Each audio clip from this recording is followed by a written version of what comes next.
नमस्कार, आप देख रहे हैं स्वदेश न्यूज का खास प्रोग्राम जनता मांगे जवाब और मैं हूं आपके साथ राखी। जनता मांगे जवाब में आज बात विपक्षी दलों की एकजुटता की, 2024 के लिए उनकी रणनीति की और विपक्ष के एक्शन प्लान की। जी हां, Indian national developmental inclusive alliance यानी इंडिया गठबंधन के नेता आज से 2 दिन तक मायानगरी मुंबई में जमे हुए हैं।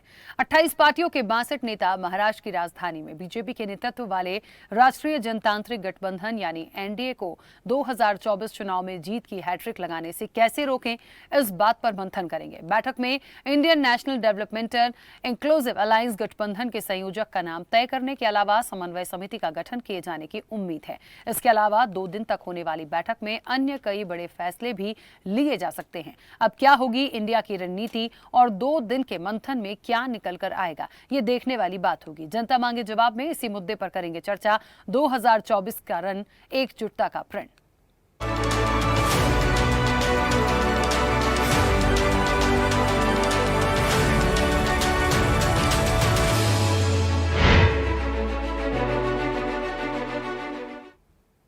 इंडिया गठबंधन की बैठक से पहले शिवसेना उद्धव ठाकरे गुट की नेता प्रियंका चतुर्वेदी ने कहा कि ये एक ऐतिहासिक दिन है और आज एक नया इतिहास रचा जा रहा है।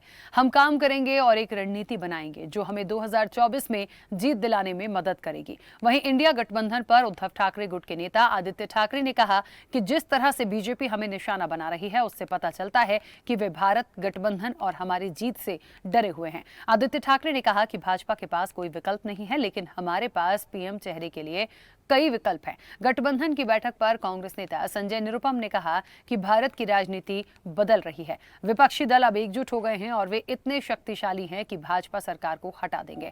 बिहार के उप मुख्यमंत्री और राजद नेता तेजस्वी यादव ने कहा कि हम सांप्रदायिक ताकतों से लड़ने के लिए एक साथ आए हैं। बैठक से पहले ही बिहार के मुख्यमंत्री ने इंडिया का कन्वीनर बनने से मना कर दिया है। 28 अगस्त को उन्होंने कहा, मैं कुछ भी नहीं बनना चाहता, ये बात मैं बार बार कहता आया हूं। मेरी ऐसी कोई इच्छा नहीं है, मैं बस सभी को एकजुट करना चाहता हूं। बैठक को लेकर बताया जा रहा है कि बैठक में सीट बंटवारे का फॉर्मूला प्रमुख मुद्दा है। सहमति इस बात पर है कि भाजपा के खिलाफ एक मजबूत उम्मीदवार हो। 2019 में जिस पार्टी का प्रत्याशी दूसरे नंबर पर था उसे मजबूत दावेदार माना जाएगा। पिछली बार Congress 209, TMC 19, Samajwadi Party 31, RJD 19, NCP 15 सहित इंडिया के 26 में से 14 दल 326 सीटों पर दूसरे नंबर पर थे। बीजेडी, वाईएसआरसी, बीआरएस जैसे जो दल साथ नहीं हैं, वहां ऐसे उम्मीदवार को मजबूत दावेदार माना जाएगा जिससे भाजपा को फायदा ना हो। वहीं भाजपा प्रवक्ता संबित पात्रा ने विपक्ष की बैठक पर तंज कसते हुए कहा कि मुंबई में घमंडिया गठबंधन की बैठक होने जा रही है। इन पार्टियों ने 20,000 लाख करोड़ रुपए के घोटाले और भ्रष्टाचार किए हैं। ये एक स्वार्थी गठबंधन है, उनका एजेंडा भ्रष्टाचार से अधिकतम लाभ है और अब आरोप प्रत्यारोप जो भी हो, लेकिन जैसे जैसे विपक्ष का कुनबा बढ़ता जा रहा है, कहीं न कहीं मोदी सरकार के लिए चुनौती बनता जा रहा है। देखना यह होगा कि जिस तरह से रणनीति के साथ विपक्ष आगे बढ़ रहा है, मोदी टीम को कितनी टक्कर दे पाता है। इसी मुद्दे पर चर्चा करेंगे, लेकिन उससे पहले कुछ प्रतिक्रियाएं भी हैं, वो आपको सुनाते हैं। नहीं, देखिए, ये तो बात अगर आप देखें तो बीजेपी जितना हमें टारगेट कर रही है, उनके मन में डर बैठा हुआ है कि इंडिया भी जीत रही है। उनका जो उनकी नफरत है वो भारत से, उनकी नफरत इंडिया से, उनकी नफरत हमारे देश के संविधान से है और वो हम उन्हें जीतने नहीं देंगे। नहीं, ये क्या महायुति, ये तो सारे डरपोक लोग साथ में आए हुए हैं जो ईडी को डर रहे थे, एनआईए को डर रहे थे। ये सारे लोग एक साथ अगर आप देखें तो महाराष्ट्र को पीछे लेके जा रहे हैं, तो हम उनके और ध्यान नहीं देखें। अगर आप देखें तो आज किसान त्रस्त है, आज महिलाओं की आवाज कोई सुन रहा नहीं है, उनके लिए हम लड़ रहे हैं। कॉमन मैक्सिमम परिवारवाद, सीएमपी का अर्थ कॉमन मैक्सिमम परिवारवाद। लालू जी का परिवार कैसे आगे बढ़े, आपको क्या लगता है कि लालू जी बैठ के वहां चिंतन करेंगे देश में किस प्रकार से विकास हो? वो केवल चिंतन करेंगे हमार दुईगो बबुआ का की होई, कि हमारे 2 बच्चे वो कैसे पार लगे। आपको क्या लगता है सोनिया जी चिंतन करेंगी बैठकर कि किस प्रकार से वैक्सीन बने देश में, किस प्रकार से वैक्सीन मित्रता? तो ना, वो केवल ये चिंतन करेंगे कि how will we as the family of the Gandhis receive immunity from all activities that we have done against this country। किस प्रकार से हमें वैक्सीन लग जाए और हम इम्यून हो जाए, करप्शन के खिलाफ हमारे पे कोई चार्ज ना लगे, और जो चार्ज हमारे खिलाफ जो केसेस चल रहे हैं उससे कैसे हमारे बच्चे बचे रहे। तो देखिए, विपक्षी गठबंधन इंडिया को लेकर बात हो रही है, महत्वपूर्ण बैठक है, महत्वपूर्ण मंथन भी किया जाएगा और 2024 की रणनीति के लिए ये पूरी तैयारियां, ये पूरी बैठक, ये पूरी प्लानिंग है और सबका मकसद एक है कि भाजपा का सफाया करना है। अब भाजपा का सफाया होगा या नहीं, ये तो आने वाले समय में देखेंगे, लेकिन जिस तरह से रणनीति पर बात की जा रही है, जिस तरह के स्टेटमेंट सामने आ रहे हैं, जिस तरह का राजनीतिक दल कॉन्फिडेंस दिखा रहे हैं, ऐसे में क्या होगा? क्या इंडिया काम कर जाएगा या इंडिया के पास जो लोग हैं क्या वो काम कर पाएंगे? लेकिन कुल मिलाकर ये बड़ा महत्वपूर्ण हो जाएगा कि किन चीजों पर फोकस किया जा रहा है। दूसरी तरफ वाकई में जो अभी संबित पात्रा कह रहे थे कि क्या वाकई ऐसा ही फोकस है कि अपनी अपनी संभालने की कोशिश में है कि कुछ ऐसा हो जाए कि हम सेफ जोन में चले जाएं, पब्लिक से कोई लेना देना नहीं है, देश से कोई लेना देना नहीं है। खैर, इस चर्चा को मैं आगे बढ़ाऊंगी। हमारे साथ मेहमान जुड़े हैं, सबसे पहले आपका परिचय करा दें। भारतीय जनता पार्टी का पक्ष रखने के लिए रमाकांत मिश्रा हमारे साथ जुड़े हैं। रमाकांत जी, बहुत स्वागत चर्चा में जुड़ने के लिए। कांग्रेस का पक्ष रखने के लिए विजय कौशिक हमारे साथ जुड़े हैं। विजय जी, आपका भी बहुत स्वागत है। और स्वदेश न्यूज के managing editor RP Srivastava ji हमारे साथ जुड़े हैं। आरपी श्रीवास्तव जी, आपका भी बहुत स्वागत है। चर्चा की शुरुआत सबसे पहले रमाकांत मिश्रा जी आपसे करूंगी। मेरी आवाज पहुंच रही है? जी जी। रमाकांत मिश्रा जी, बहुत सारी बड़ी महत्वपूर्ण बातें हैं। संबित पात्रा ने जो कहा वो एक अलग बात हो गई, बाकी लोगों ने जो कहा है वो अलग बात हो गई है। महाराष्ट्र में कहा यह भी जाता है कि हम तो देख लेंगे, शिवसेना ग्रुप जो है या गुट जो है वहां के जो लोग हैं वो कहते हैं हम समझ लेंगे बहुत अच्छे से भारतीय जनता पार्टी को। दूसरी तरफ ये कहा जा रहा है कि भारतीय जनता पार्टी का सफाया करना इतना आसान नहीं होगा। पहले जो ये एक साथ आ रहे हैं या एकजुटता की बात कर रहे हैं वो सब अलग अलग अपने अपने परिवार को बचाने की कोशिश में हैं। कोई एक दूसरे के अंत तक, इलेक्शन तक साथ टिक पाए, बड़ी बात है। देखिए राखी जी, यहाँ पर एक चीज तो बिल्कुल यक्ष प्रश्न खड़ा है, क्योंकि आपकी विश्वसनीयता जनता के दरबार में कैसी, पहली बात। दूसरी बात यह है कि काफी सारे प्रश्न हैं जो जनता जानना चाहती। क्या इतने सारे गठबंधन मिलकर के क्या इस देश को जो चलाने की बात कर रहे हैं और भाजपा को हटाने की बात कर रहे हैं, एनडीए को हटाने की बात कर रहे हैं, मुझे लगता है जो कहाँ तक ये सफल हो। पूर्व में हम लोगों ने जिस तरह से इतिहास इनका देखा है उसमें हमने देखा किस तरह से भ्रष्टाचार हो, कानून व्यवस्था हो, गरीबी हो, हर तरह के विषय जो है उसमें हमने देखा है कि किस तरह से इन्होंने अपने आप को बचाने की कोशिश की। आज जरूर ये यहाँ पर इकट्ठे हुए हैं, लेकिन मुझे लगता है कहीं ना कहीं कुछ न कुछ स्वार्थवश यहाँ पर सब इकट्ठे हुए। हमने और आपने सबने देखा, चाहे दिल्ली हो, पंजाब हो, पश्चिम बंगाल हो, बिहार के अंदर में जिस तरह से पार्टियां अपने आप में एक जो गलवहियां तो कर रही है, लेकिन अंदर ही अंदर किस तरह से उनके अंदर खाने में जो चिंताएं बढ़ी हुई है। चाहे आप जनता दल यूनाइटेड को ले लें, चाहे आरजेडी को ले लें, किस तरह से उन्होंने राहुल गांधी जी को प्रोजेक्ट किया, नीतीश कुमार को साइड करके उन्होंने किस तरह से राहुल गांधी जी को प्रोजेक्ट किया जो कि आप दुल्हा बनने के लिए तैयार हो जाइए। आपने देखा किस तरह से सौरभ भारद्वाज ने जिस तरह से उन्होंने कहा जो कि आप पंजाब और दिल्ली को छोड़ दीजिए, हम मध्य प्रदेश राजस्थान में कैंडिडेट नहीं उतारेंगे। तो ये सब सारी व्यवस्थाएं जब हम देखते हैं तो निश्चित तौर पर जनता के मन में तो प्रश्न आएगा ही आएगा, क्योंकि आप जिस विश्वास के साथ आपने देखा जो कि किस तरह से मीटिंग, ये तीसरी मीटिंग है पटना के अंदर में एक अध्यादेश को लेकर के, जिस तरह से केजरीवाल जी और कांग्रेस के अंदर में जो घमासान मची, उस अध्यादेश पर किस तरह से कांग्रेस को झुकाया गया, ये भी एक बहुत बड़ी बात है। जनता ये भी जानना चाहती है।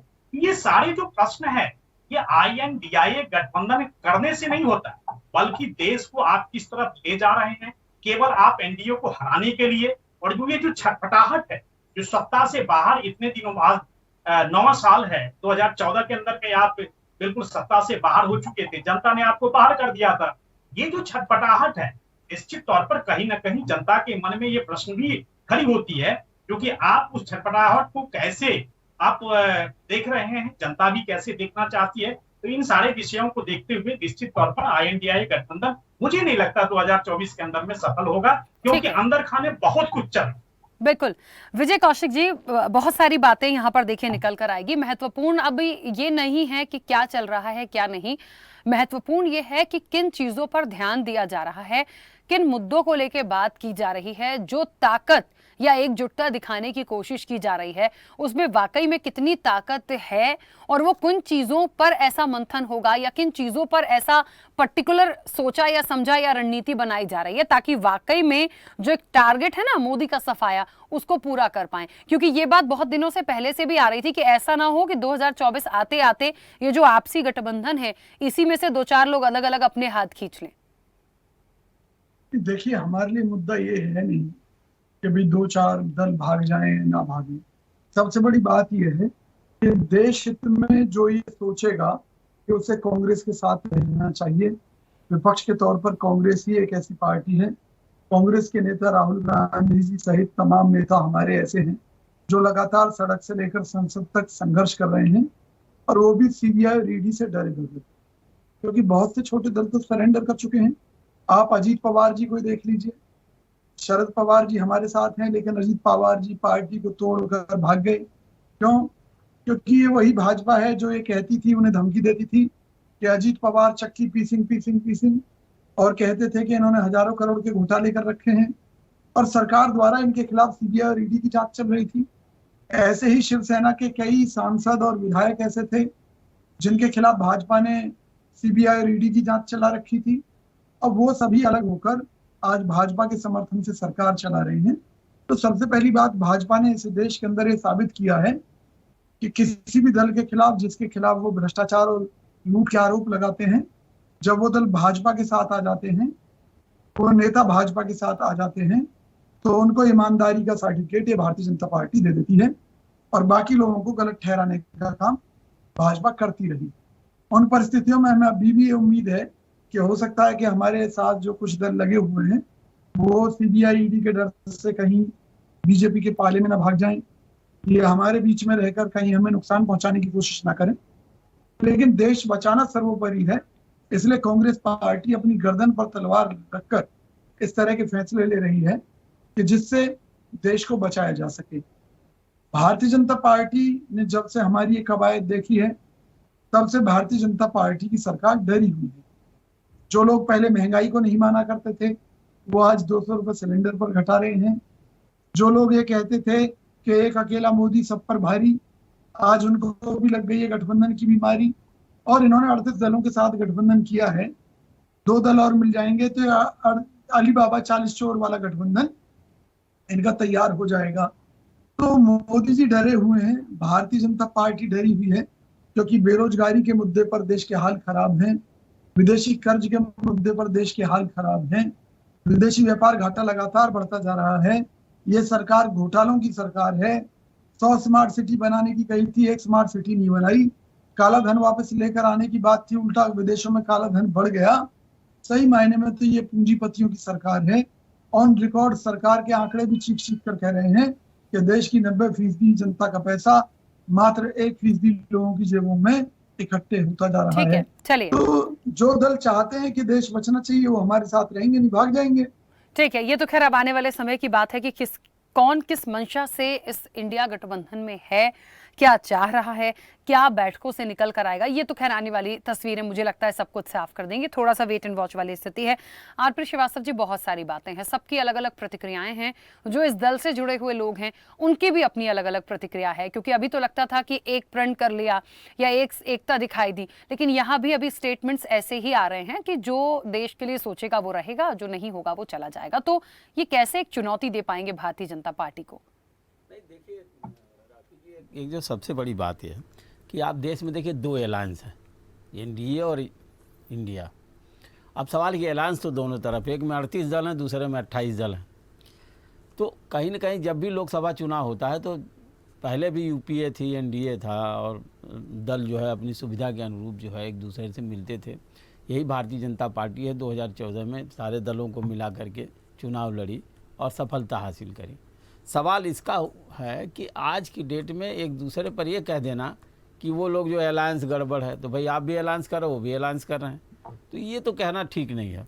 दूसरी सबसे बड़ी बात है कि जब भी लोग अभी आप देखिए कि ऐसे विपक्ष पर जिस तरह से केंद्र सरकार हमलावर है, ईडी सीबीआई सारे लोग इकट्ठा हो रहे हैं, तो हमें लगता है कि डर भी एक जगह इकट्ठा होने का एक कारण है। आपने देखा होगा कि जैसे आप आम आदमी पार्टी जो कभी आ नहीं रही थी लेकिन इस पाले में है, तो एक जो है जो राजनीतिक सिनेरियो जो बन रहा है वो दो तरफा है। एक तरफ एनडीए है, दूसरा जो है इंडिया है। अब एक और सबसे बड़ी बात है, इन दलों में जो 14-15 दल हैं, लगभग 300 कुछ सीटों पर, 320 या 26 सीटों पर ये क्या है दूसरे नंबर पर रहे हैं, और इनमें बहुत सारे मजबूत दल हैं जिनकी राज्य में सरकारें हैं। तो आप ये समझिए कि उनका वोट बैंक तो है, और वोट बैंक ही एक दूसरे को हरा जिता सकता है। ऐसा नहीं है कि आप कुछ भी बोलिए और जिता दें। एक जो कोई जो है वो ओवरऑल आप एक सिनेरियो तैयार करेंगे और एक परसेप्शन क्रिएट करेंगे कि देश में सबसे ज़्यादा लोकप्रिय कौन है, नेता कौन है, और ये सारी चीज़ें। लेकिन जगह जगह क्षेत्रीय छत्र भी मजबूत है और वो लोकप्रिय हैं। अब सवाल ये उठता है कि अगर वो नेशनल लेवल पर अगर चाहें तो ये दल अपने दम पर कोई भी सरकार बनाने की स्थिति में नहीं, तो मजबूरन इनको एक दूसरे के साथ मिलना पड़ेगा। तो आप ये समझिए कि आने वाले 2024 के चुनाव में बाकी चाहे जितना हर दल एक दूसरे पर आरोप प्रत्यारोप लगाते रहेंगे, लेकिन फिर भी उनको चुनौती का सामना तो जनता के बीच में जाके करना पड़ेगा। और शायद यही वजह है कि दोनों तरफ छटपटाहट एक तरफ नहीं है, आप दोनों तरफ है, चाहे इधर हो, इधर भी है और उधर भी है। और हर आदमी सत्ता के लिए, हर दल, हर जो गठबंधन सत्ता के लिए बेताब है। तो 2024 के चुनाव में किसको जो समर्थन मिलेगा, जनता किसको ताज पहनाएगी, तो देखने वाली बात होगी। लेकिन ये बात ज़रूर है कि ये दोनों, इंडिया भी एक तरह से चुनौती है एनडीए के लिए, और इस चुनौती का सामना तो भारतीय जनता पार्टी के जो निज सरकार है और उसमें जो दल हैं, घटक दल हैं, सारे लोगों को मिलकर करना पड़ेगा। अब यूपी है, बिहार है, उत्तर, खास करके उत्तर भारत में, उत्तर भारत में ही भारतीय जनता पार्टी सबसे ज़्यादा मजबूत है।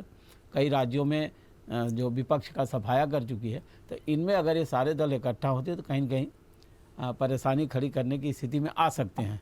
अब ये वक्त बताएगा कि आने वाले समय में ये दल किस तरह से सामना करेंगे और किस तरह से इनकी रणनीति क्या होगी। सबसे दूसरी बात है सीट शेयरिंग किस तरह से होगी। ये सारी रणनीति अभी इनकी बाकी है। दूसरा कैंपेन भी है, उनका एग्जाइट कैंपेन किस तरह का बनता है, किस तरह से वो जो परसेप्शन जनता के बीच में लाते हैं, उसी के आधार पर जनता जो है उनके बारे में अपनी राय बनाएगी। और जिन दलों को जीतने की स्थिति है और जो वर्तमान में सरकार है उसका कामकाज अच्छा है, तो निश्चित रूप से लोग जो है, जनता उसकी तरफ जाएगी।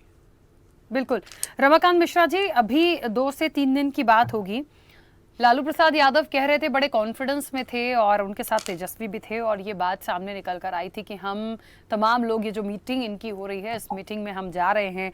और कहते ना कि उन्होंने कुछ ऐसा एक विवादास्पद बयान टाइप का दे दिया था और कहा था कि हम पीएम मोदी की नट्टी पर चढ़ने जा रहे हैं, यानी उनकी गर्दन पर चढ़ने जा रहे हैं। तो समझ लीजिए कि उनका जो कॉन्फिडेंस है या जो उनका जो स्टेटमेंट था वो ये दिखा रहा था कि कोई पीछे हटे या ना हटे, लालू प्रसाद यादव ने तो बिल्कुल कसम खा ली है कि हम सूपड़ा साफ करेंगे। लेकिन संबित पात्रा ने यह भी कहा कि लालू प्रसाद यादव को चिंता देश की नहीं है या शायद बीजेपी की नहीं होगी, अपने बच्चों की ज्यादा है कि इनको कैसे मैं बना दूं, ऐसा ना हो कि बाद में इनका कुछ हो जाए। लेकिन मुझे ऐसा ये लगता है, जैसे आरपी श्रीवास्तव जी ने भी कहा, कि दल है और भी दल हैं, और यदि देखिए किस स्टेट की स्ट्रैटेजी क्या बोलती है, क्या राजनीतिक रूप से उठापटक हो सकता है। राजनीति में तो आप बहुत अच्छे से जानते होंगे, 2 मिनट में चीजें कहां से क्या हो जाएं हम कुछ भी नहीं कह सकते। हमने बहुत सी सरकारें बनती बिगड़ती देखी हैं। तो मुझे लगता है जब कोई एकजुटता के साथ आ रहा है और आने की बात कर रहा है, तो क्या भारतीय जनता पार्टी उस तरह से पूरी तैयारी में है? सिर्फ कह देने से कि नहीं हम कर लेंगे और हमें किसी से डर नहीं है, इनके अंदर गुटबाजी, मुझे लगता है ऐसे काम नहीं चलेगा। देखिए राखी जी, आपने 2-3 प्रश्न किया, मैं बिल्कुल जवाब देना चाहूंगा। देखिए अभी लोकसभा चुनाव के अंदर में 175 दिन बाकी, और इसमें आपने एक प्रश्न लालू जी का उठाया। आपने लालू जी जैसे कहते हैं कि मोदी साहब के गर्दन पकड़ लेंगे, उनका तो सबसे पहले गर्दन सीबीआई ने ही पकड़ रखा है। जिस तरह से चारा घोटाले में वो सजायाफ्ता है, और मुझे लगता है अभी बेल पर बाहर हैं, तो पता नहीं कब वो अंदर हो जाएंगे, उनका कोई भरोसा नहीं। पहली बात। दूसरी बात, हमने सबने देखा है जो किस तरह से नौकरी के बदले जमीन वाली बात आज भी हम देख रहे हैं, जिसकी चार्जशीट हमने देखा तेजस्वी के ऊपर भी चार्जशीट लगा हुआ। तो ऐसे अनेक मुद्दे हैं जो आपको ज्वलंत ऐसे मुद्दे हैं। और दूसरी बात ये है, आज तक मान लीजिए आप ये कह रहे हैं जो ठीक है, अभी मीटिंग चल रही है, 175 दिन बाकी है, अभी पीएम का चेहरे के ऊपर में कोई कंसिडर नहीं हुआ है, लेकिन मुझे लगता है जनता भी तो ये जानना चाहती है। जनता भी ये जानना चाहती है कि भाई हम जिसको स्वीकारोक्ति देंगे, कल को वही दल आज 28 तक मिल करके कहेंगे जो कि भाई हमने तो इनको स्वीकारोक्ति दी थी, आपने ये कैसे डिसीजन ले लिया, ये निर्णय क्यों ले लिया। तो क्या जनता को इस तरह से भ्रम में रख करके क्या ये सही राजनीति है? मुझे तो नहीं लगता जो कि सही राजनीति है।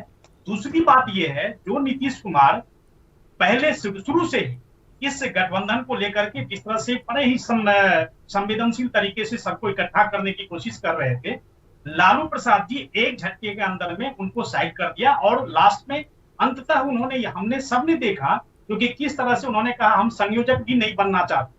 तो ये सारी स्थिति अभी आएगी, ये नहीं समझिए जो कि ये अभी स्थिति नहीं आएगी, ये सारी स्थिति आएगी क्योंकि जिस तरह से कांग्रेस को बैकफुट पर करने के लिए, अब देखिए गलवैया तो कर रहे हैं पार्टी के साथ, लेकिन जिस तरह से पंजाब हो, दिल्ली के अंदर में जो समझौता वाली बात है, आम आदमी पार्टी जुम्मा अभी आई है और 55-60 मतलब 1885 से कांग्रेस की ये स्थिति हो गई जो आम आदमी पार्टी ने उनको झुका दिया अपने एजेंडे के तहत। आपने किस तरह से देखा, जिस तरह से लोकसभा के अंदर में जब अध्यादेश की बात आई थी तो अध्यादेश के अंदर में कैसे कांग्रेस को झुकाया। मुझे तो आश्चर्य लग रहा है कि कांग्रेस ऐसी स्थिति में आ जाती है जो कि एक आम आदमी पार्टी जैसा पार्टी, वो जो नई पार्टी है उनको झुका करके, और कांग्रेस वाले बड़े खुश हो रहे हैं। इवन कि हमने देखा किस तरह से समाजवादी पार्टी का जब राष्ट्रीय कार्यकारिणी की बैठक चल रही थी पश्चिम बंगाल के अंदर में, तो कैसे उन्होंने कहा था, ममता बनर्जी ने भी कहा था और अखिलेश यादव ने भी कहा था कि कांग्रेस को किस तरह से हमको साइड करना है।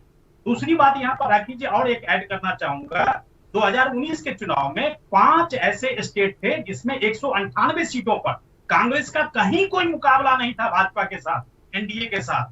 वो केवल क्षेत्रीय पार्टियां थी जिसके साथ 5 स्टेट में 198 सीट पर सीधा मुकाबला था भारतीय जनता पार्टी के साथ। मुझे लगता है कांग्रेस को जरूर मंथन करना चाहिए। कांग्रेस पुरानी पार्टी है, बहुत बड़ी पार्टी है, और निश्चित तौर पर उनको मंथन करना चाहिए। जो इस तरह से उनको अवहेलना, जिस तरह से उनका मजाक उड़ाना, जिस तरह से हमने देखा कि एक आम आदमी पार्टी का सौरभ भारद्वाज ऐसे बंदा जो कहते हैं जो कि इस तरह से उनके साथ जो समझौते वाली बात आ जाती है, मुझे लगता है कहीं ना कहीं कांग्रेस को बैकफुट पर धकेल करके, और मुझे लगता है कहीं ना कहीं कांग्रेस को मंथन करना चाहिए। और सारी बहुत चीजें निकल कर अभी आएगी, अभी 175 दिन बाकी है। मुझे लगता है देखिए अभी जो 175 दिन के अंदर में ये जो 28 पार्टियां हैं अभी जो गलवैया करने की कोशिश कर रहे हैं, ये देखिएगा आने वाले समय में ये सारे बिखर जाएंगे। ये केवल मात्र भ्रम की स्थिति बनाने का है और जनता को बिल्कुल भ्रमित करने की कोशिश की जा रही है। लेकिन बीजेपी को रमाकांत जी तैयारी तो रखनी पड़ेगी, समझना तो होगा, चीजों को समझने की कोशिश करनी होगी। राखी जी 10 सेकंड लूंगा। राखी जी देखिए, बिल्कुल जब आप चुनाव में जाते हैं संवैधानिक तरीके से तो चुनौतियां होती है। मैं ये भाजपा क्या कोई दूसरी पार्टी थोड़ी है जो कि भगवान का वरदान दिया हुआ है इसीलिए वो आ जाएंगे, ऐसा तो है नहीं। ठीक है विजय जी, तो सबके लिए होती। विजय जी बहुत सारी बात उन्होंने रखी है, बिना किसी प्रश्न के जवाब दे दीजिएगा। देखिए मैं ये कहना चाहता हूँ कि दूर के ढोल सुहावने लगते हैं। तो अभी ये जो ढोल बजा रहे हैं मोदी जी और बीजेपी के कार्यकर्ता सुनकर खुश हो रहे हैं, तो इन्हें मैं बता दूं कि देश में पहली ऐसी सरकार है जो आरबीआई के रिजर्व फंड से 2-2 बार पैसा निकालकर खर्च कर चुकी है। ये वो सरकार है जो 100 स्मार्ट सिटी बनाने का दावा करती है। इसके अलावा कई सौ गांवों को स्मार्ट बनाने का वादा करती है, दावा करती है, और वो लाखों करोड़ रुपए किसकी जेब में चले जाते हैं ये पता ही नहीं लगता। एक घोटालों की सरकार है। गंगा सफाई अभियान के नाम पर हजारों करोड़ कहाँ चले जाते हैं। पीएम केयर्स के नाम पर मोदी जी ने कहा था कोरोना पीरियड में कि आपदा को अवसर बनाना चाहिए, तो मोदी जी वाकई आपकी सरकार ने आपदा को अवसर बनाया। उसमें 50 पैसे का मास्क 20 रुपए का बिका, 5 रुपए का मास्क 50 रुपए का बिका। प्राइवेट अस्पतालों में लूट मचती रही, आपकी सरकार आंख नीच कर सोती रही। तो निश्चित तौर पर मोदी जी ने कोई मौका आपदा को अवसर बनाने का नहीं छोड़ा। जब कांग्रेस की सरकार थी $140 प्रति बैरल के रेट अंतर्राष्ट्रीय स्तर पर क्रूड ऑयल के थे, फिर भी कांग्रेस पार्टी ने, कांग्रेस की सरकार ने 70 रुपए लीटर पेट्रोल उपलब्ध कराया भारत की जनता को। और मोदी सरकार आने के बाद में अंतर्राष्ट्रीय स्तर पर क्रूड ऑयल के दाम घटकर $30 प्रति बैरल तक भी आ गए। लेकिन मजाल है जो मोदी जी ने 1 रुपए की भी कमी आने दी हो, हर बार टैक्स बढ़ाते रहते थे, हर बार टैक्स बढ़ाते रहते थे। मोदी जी कहते थे एक देश और एक टैक्स व्यवस्था, फिर उन्होंने पेट्रोल डीजल ठीक को है इस विजय जी, जीएसटी के ठीक है, दायरे मैं से बीच बाहर में क्यों रोक रही किया? हूँ जनता को लूटने के क्योंकि लिए। समय हो गया। आरपी श्रीवास्तव जी, मुझे इस पूरी चर्चा में और अमूमन जब जब बात विपक्षी गठबंधन की हो रही है या 2024 की हो रही है, अभी की चर्चा में भी सिर्फ आरोप और प्रत्यारोप की ही चीजें निकलकर सामने आ रही हैं, इस पर बात नहीं आ पा रही है, या शायद हमेशा ऐसा क्यों होता है कि वो चीजें सामने नहीं आ रही हैं कि प्लानिंग क्या है, चुनौती क्या है और कितनी है, सिर्फ आरोप प्रत्यारोप की ही बात हो रही। नहीं देखिए राकेश जी, प्लानिंग क्या है और कितनी चुनौती है, इस बात को दूसरे तरीके से आप देखिए। अभी अभी जो है 28 दलों का गठबंधन हुआ है, तो निश्चित रूप से थोड़ा टाइम लगेगा और अभी लोकसभा चुनाव में समय भी है। तो लेकिन विभिन्न दल जो भी हैं, जो घटक दल जो इसमें शामिल हो रहे हैं, उनका अपना अपना कार्य क्षेत्र तो है, वहाँ उनके कार्यकर्ता भी हैं, वहाँ उनकी सरकारें भी हैं, या सरकार में नहीं तो मजबूत विपक्ष में है, वहाँ पर लोग हैं ऑलरेडी। अब सिर्फ इनको एक अमली जामा पहनाने की ज़रूरत है। इसमें कौन कन्वीनर होगा अब तो बाद में पता लगेगा, अभी तो कुछ ऐसा निकल के सामने नहीं। इनकी स्ट्रैटेजी क्या होगी, ये किस तरह से होंगे, सीट शेयरिंग है, तमाम चीज़ें हैं जिसको लेकर के अभी काम बाकी है। ये केवल इंडिया गठबंधन में ही नहीं है, एनडीए में भी बहुत सारे जो छोटे छोटे दल, अपना दल, वो कौन राजभर वाला दल, फिर पता चला निषाद दल, मतलब ये भी ऐसा नहीं है कि कहीं अछूते हैं किसी चीज़ों से, ये भी ऐसे ऐसे गठबंधन करके छोटे छोटे दलों के। अगर मान लीजिए आप इतनी बड़ी पार्टी आपकी है, देश दुनिया की सबसे बड़ी पार्टी कार्यकर्ताओं की है, तो आप किसी से गठबंधन मत करिए, सीधे चुनाव लड़िए, जनता के बीच में जाइए। आपको डर किस बात का है? अब तो जनता आपको मान ली है ना, जनता आपको चुन ली है, आपको सीधे चले जाना चाहिए। गठबंधन की जरूरत क्या है, या विभिन्न दलों से तोड़ करके लाने की जरूरत क्या है? सवाल है कि जिस भ्रष्टाचार और भ्रष्टाचार को लेकर आप आरोप लगाते हैं, वैसे भ्रष्टाचारियों को अपने यहाँ शामिल कर लेते हैं। तो मेरा ये कहना है कि आपकी एक लोकप्रिय पार्टी है, देश की सबसे बड़ी पार्टी है, दुनिया की सबसे बड़े कार्यकर्ताओं की पार्टी है, गांव-गांव, शहर-शहर, तमाम जगहों पर आपका जो एक परसेप्शन है, आपने बड़ा अच्छा काम किया है पिछले 9 सालों में, तो आप सीधे जाइए फिर गठबंधन वालों को। लेकिन खुद गठबंधन करके और दूसरे के गठबंधन पर अगर कोई कटाक्ष करते हैं तो निश्चित रूप से सवाल खड़ा होता है। और राखी जी, ये बात तय है कि हिंदुस्तान में लोकतंत्र में सारा चुनाव आप जानते हैं कहीं धर्म के आधार पर, कहीं जाति के आधार पर, ऐसे एक चुनाव गोलबंद तरीके से होता है। और शायद एक जो है एक स्ट्रैटेजी के तहत ही चुनाव हिंदुस्तान में लड़े जाते हैं और उसी के तहत जो है पार्टियां एक दूसरे लीड करती हैं। अब आने वाला समय बताएगा कि इंडिया गठबंधन में क्या रणनीति बनेगी, उनका क्या कार्यक्रम होगा, ये तो अभी तक पता नहीं है। बिल्कुल, तो हम सिर्फ यहाँ चर्चा ही कर सकते हैं।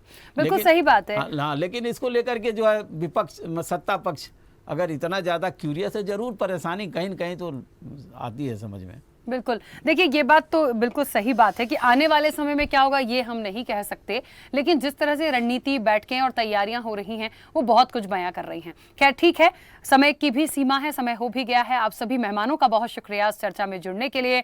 तो मुंबई में इंडिया की तीसरी बैठक है, 28 दल शामिल हुए हैं। गठबंधन में तमाम जो राजनीतिक दल हैं वो कितना जोर लगा रहे हैं, कितना मंथन उनका होगा, क्या मंथन से निकल के आएगा, सीटों पर बात होनी है, कितनी सटीक बैठेगी, बीजेपी के लिए कितनी बड़ी चुनौती बनेंगे, ये बड़ा सवाल है। लेकिन बीजेपी की क्योंकि अपने 38 दलों के साथ है तो निश्चित तौर पर यह बड़ा सवाल है कि क्या चल रहा है और क्या जो एकजुटता के साथ मोदी सफाया का एक टारगेट लेकर चल रहे हैं ये हो पाएगा, ये आने वाले समय में देखेंगे। क्योंकि फिलहाल तो सिर्फ बैठकों का दौर ही अभी जारी है मुंबई में। जनता मांगे जवाब में इतना ही। बने रहिए स्वदेश न्यूज के साथ, सबसे पहले देश। ऐसे ही वीडियोस के लिए लाइक करें, शेयर करें, फॉलो करें, YouTube पर जाकर सब्सक्राइब कर बेल आइकन दबाना ना भूलें और ताजा अपडेट्स के लिए swedeshlive.com पर जरूर जाएं।